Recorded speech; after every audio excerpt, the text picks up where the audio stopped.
السلام عليكم. عليكم السلام.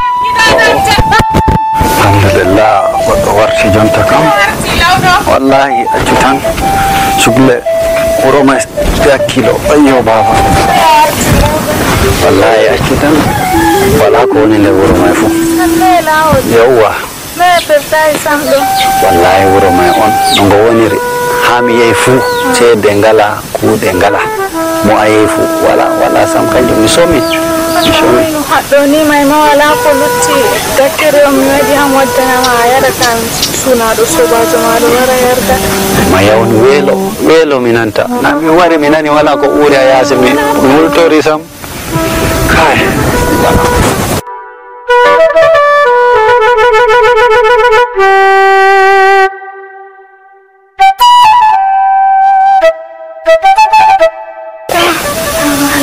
وعليكم السلام.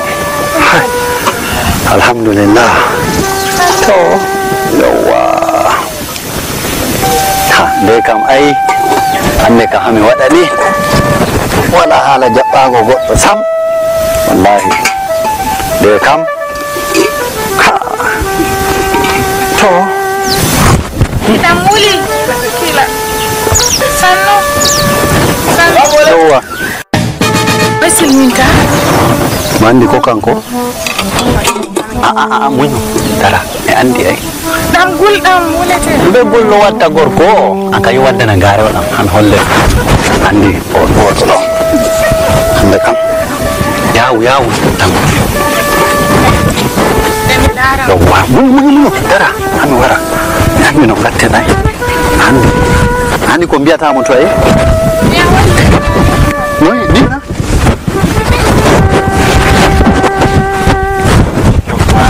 ko wada tangka yo hande kam wala hala jabbago goddo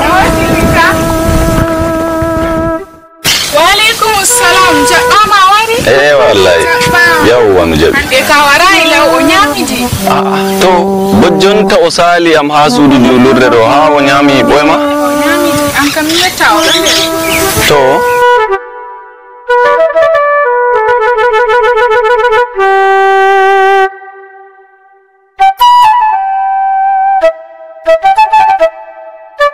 Assalamu alaikum.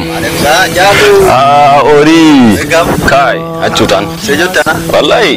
Allah hande katoi banyal bini do. Kai, acutan ay sugle. Bismillah.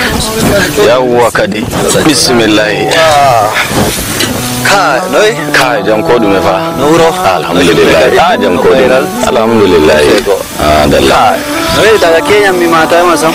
Wallahi an kana mi arti mi yecima don sugle amma nane do mi yima bo saliha warta ki a canji limse wallahi nane nebi nadu nebi nane do ba warti ha mi nyami moy ma ha nyami moy ma mana to nebi ko mi warti to amana min jonta mi yima sali kadi ha mi fe way wona sare babar kam foto biya fe wanna ay mi wala no mi nyami to amma bo hande mi wanci to mi yilli mi yeyi an ka way mi dabbita cede hay fusede ngala nei mi lari bana yeso ma canja ke ni do kam harande bibe mi kam mi famay ma fa noi kam wala sam awel naki na kai ando awel naki mi jamo karas mi nyamo on jamo ba hayre kai banjam dima kai min kam ando kam yerdai famai bana no ya famai mi wima mi jamo am dai mi yerdai jumba warle gorko ma do kam fawo nyawdo fami do yaw mi famana mo sam ha gorko ma do ka fawo wel nay dikka fami habda mi yara mo suudu nyawndengu laru no wulinta pojon damata wala pojeni pakoje to ay dikka mi yara mo suudu nyawndengu ay pakoje bo banni yuno dimboto banni kay min kam yarda ummu habdu umma useni fandi kam min jara mo fa dikka min jara mo ni ummu useni